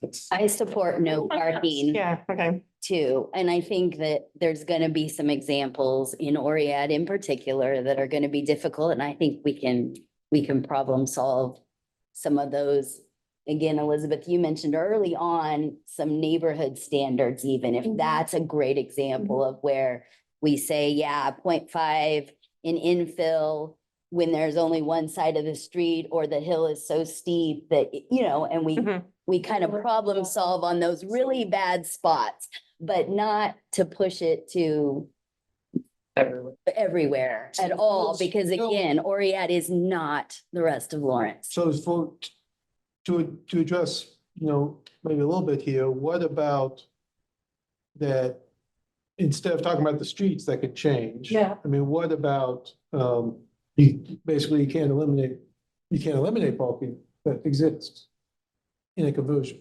You cannot eliminate existing parking in a conversion. So then they couldn't They couldn't, convert their they garage. couldn't convert They the, need to keep the garage Right. and have to Okay. convert it in a different way. Convert it in a different So way. then they That have to- sounds reasonable at first blush. I'd have to think about it more, but it sounds reasonable. That you would try to retain the the parking. existing parking on a conversion. That would be counting both the garage and the driveway as two, Yeah. Right. so. If it exists and it's been counted, it stays. That might be a better way to address that issue. You know, The other thing that I want to keep in mind is if we go to more electric vehicles, it's going to be important for people to have a garage to have a space to plug in their vehicle. So if we sort of say you don't need a garage space and we're putting people on the street, then we're either saying we have public transportation or we're not helping that conversion to electric vehicles. So I That's think, not necessarily true though, because Yeah. my charging devices, I don't have a garage. Mhm. It's just on the side of the building. That's doable. Well, but you have a place that you can park next to the side of the building. It's a driveway. but Right, it so could you have to have a garage. driveway. Yeah. I'm just saying, Yeah. but you have off-street parking that you can use to plug in your vehicle, right? Right. some No, people No, overnight charging at home is the be all and end all, because if everyone does that, that's gonna have a major suck on the electrical grid. From what I've been reading, there will be some people that charge at work during the day, some people charge at home at night, some people do the speedy charging while they're grocery shopping. So I would be hesitant to organize us around EV charging. Well, I don't want to organize us around it, but I also want to say I don't want to, I mean, I think it has to be that mixture and some of it is gonna be people overnight because So it will be, some will be. Well, and again, remember, you have to make, if someone's converting a duplex or if someone's building, like maybe they're scraping off, maybe whatever it is, they have to market it, and so that will be part of that's what's hard about the land development code is that we have all these other forces that we cannot control with land development code. So things like the parking, things like, EV, all of these things we can't necessarily control. And so completely lost my train of well, but I hear what you're thought. saying.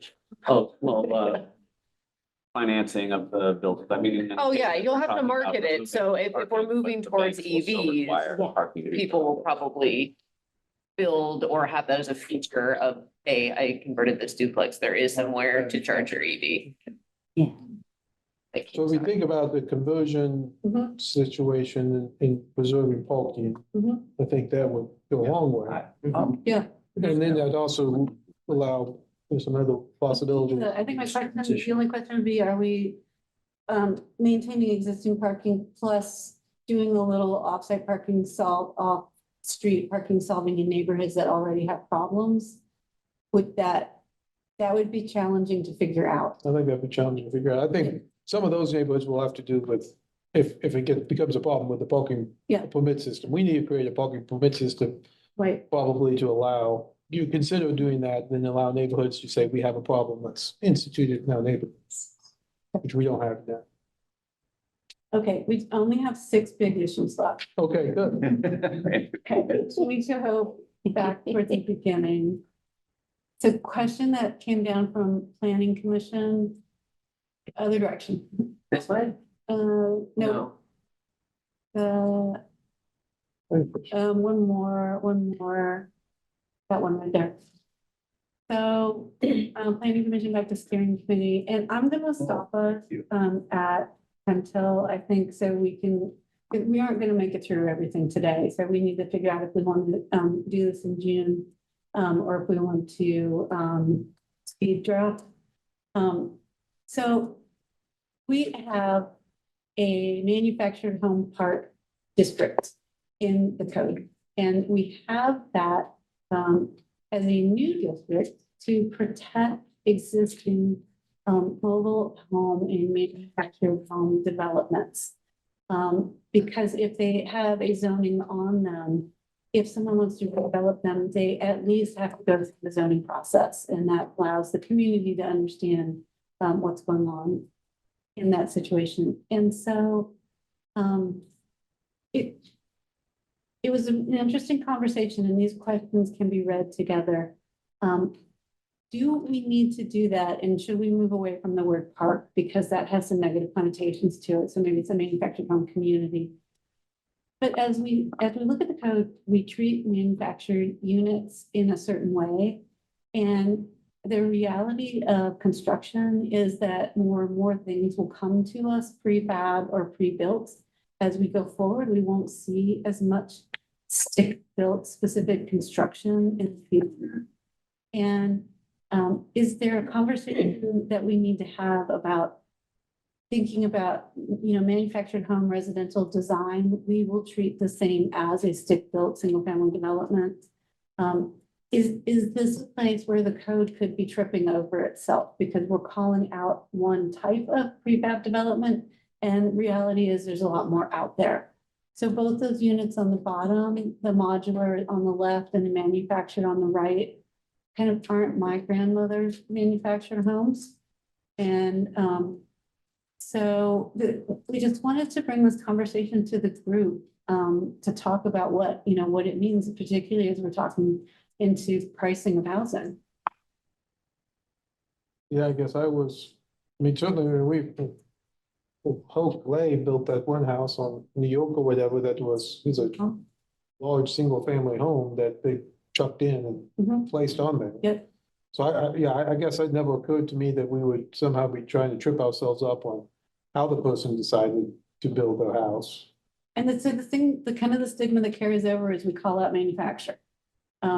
And so kind of the question is, and it's, late in the meeting to get to this, but do we want to say manufactured residential design is allowed everywhere? I mean, when I think about a new environment, not the environmental code, what's the word I'm looking for, the code, the electric code. Energy. No, the energy code, that's the word I couldn't think of, the energy code. I mean, one of the better ways to comply with some of those energy things is to have pre-built walls come in. Yeah. I mean, you've done a little bit of that too, pre-built walls, and are you saying our code would consider that a manufactured? Well, no, so manufactured home is a specific thing. Yeah, that's what I'm saying. Right, and, but as it's that line will get blurred Well, as we move forward. I guess my opinion would be, we want to make sure people could have that without blurring that line. I think we want to make. And I think especially if we have ADUs, Yeah. I think that's going to be a place that it makes a lot of sense to say, this is a small unit, you can bring it in.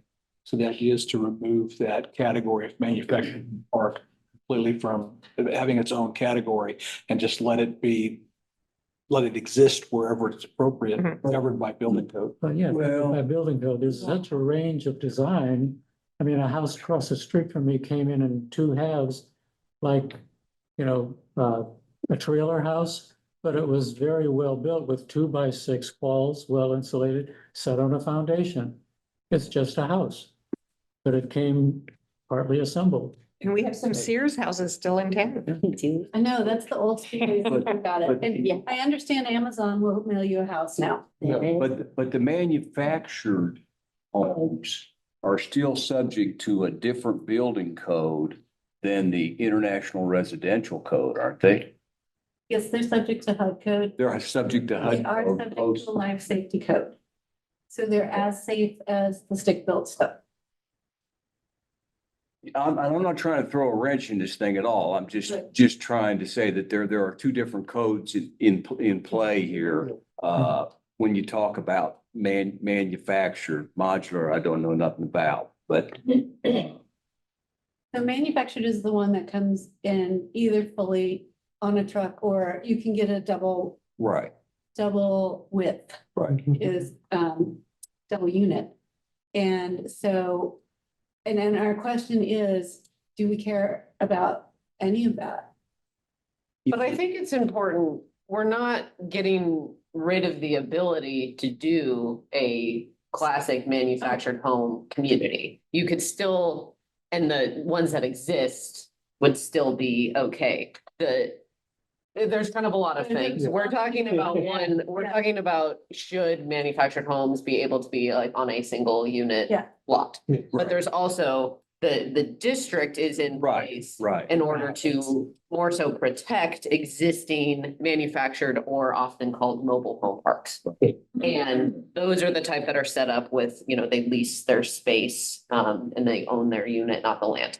So the idea of having a district is that there are very little other uses allowed in that district, so that it's not as prime for redevelopment of what is existing, you know, naturally affordable housing. So by putting a zoning district on those properties, there's less risk of, you know, a developer coming in, buying that land really easily, and then the residents of a manufactured home community being displaced. So that was more a protection That's for, the district piece is a protection for, you know, existing manufactured home communities.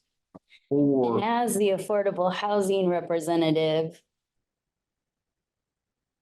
I think most of us agree, although it is realistic, affordable housing, it's affordable housing by neglect and horrible. Yeah, especially the older stuff. The older stuff is, so I have no interest in protecting that. I see. but if. Why would we want to protect that? I would Except love that- for that to be redeveloped so people have houses on foundations.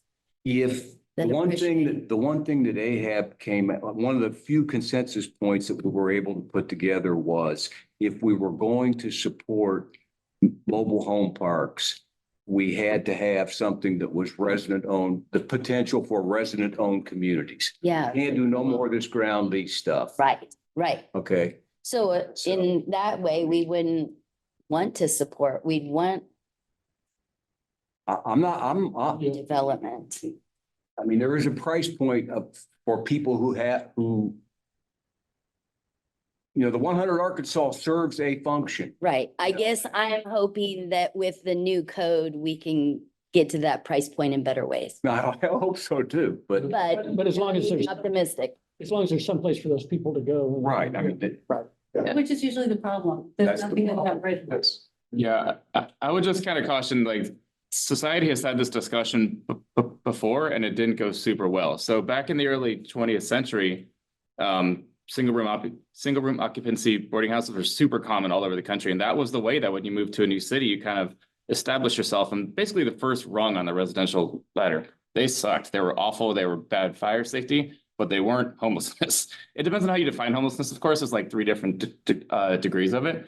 But when, you know, essentially well-meaning cultural crusaders said, no more of those. Those are awful. We got to get rid of those. Well, a lot of those people didn't have anywhere else to go. So it kind of took off a rung of the economic ladder to allow people who really needed that particular rung.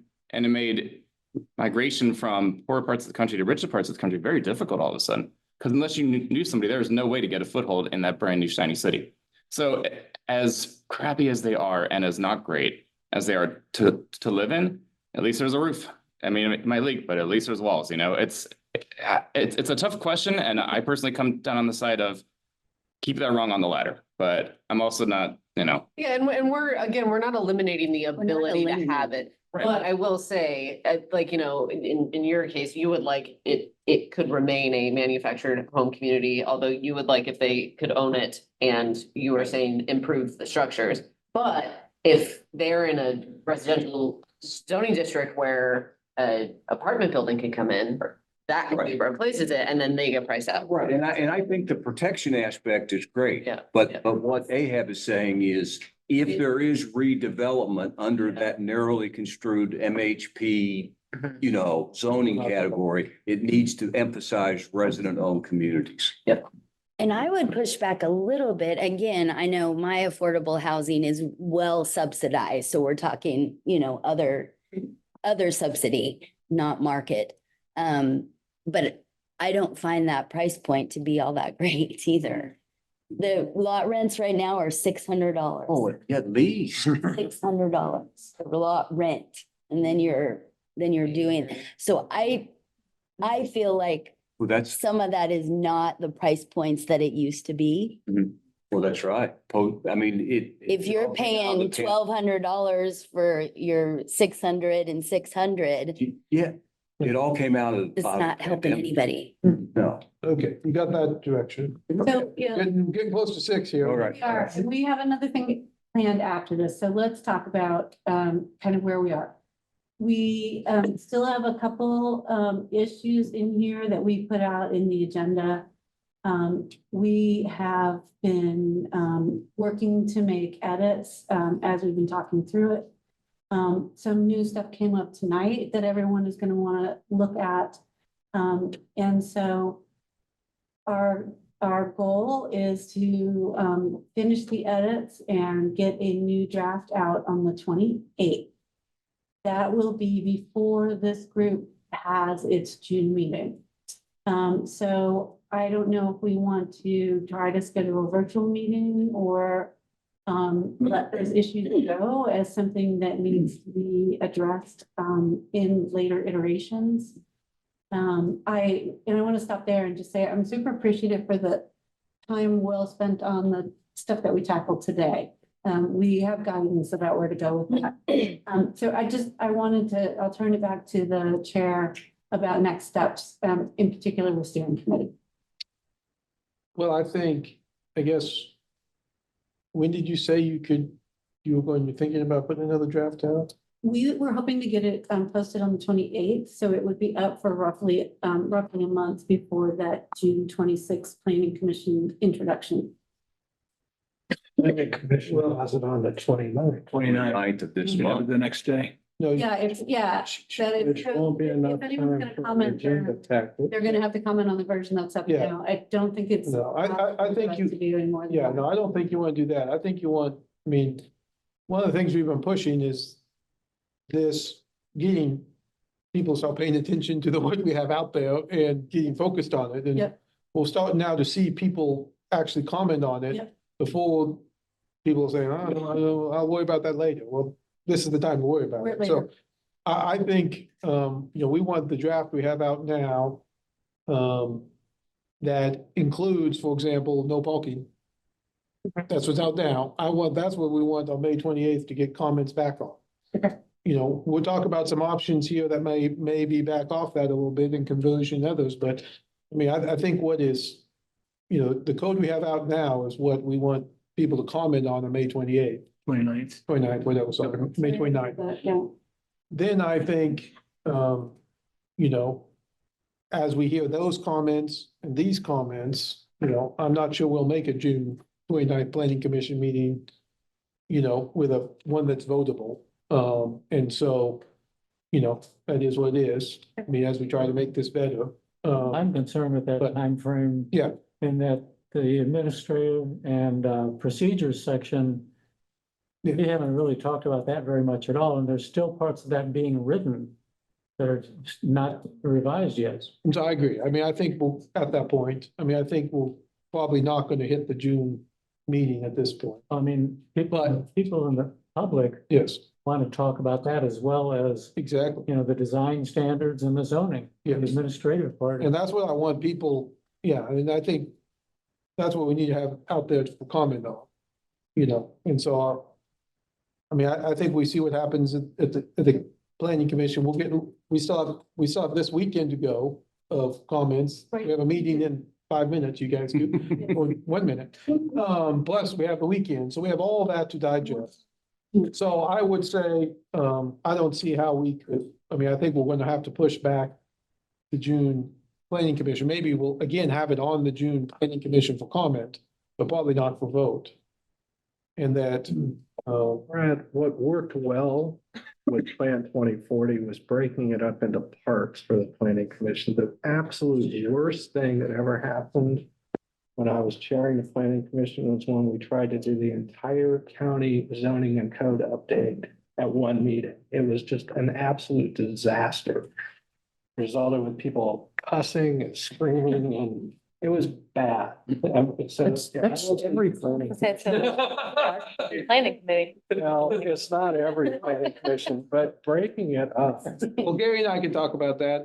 But it's, Sorry, Gary. there's no way you can do 537 pages in one night. But the flip side is, again, what I've been concerned about is, you know, until the last 30 days, last 15 days, we've only had like 8 people commenting. Right. And in the last 15 days, we have people coming out of the woodwork saying, oh my, I want to comment on this. So I hear that point. I just want to make sure, I'm just. I'll talk to Gary about that. Having you consider divide up logical sections for people to be able just to focus on for the planning commission when it gets there for the final drafts.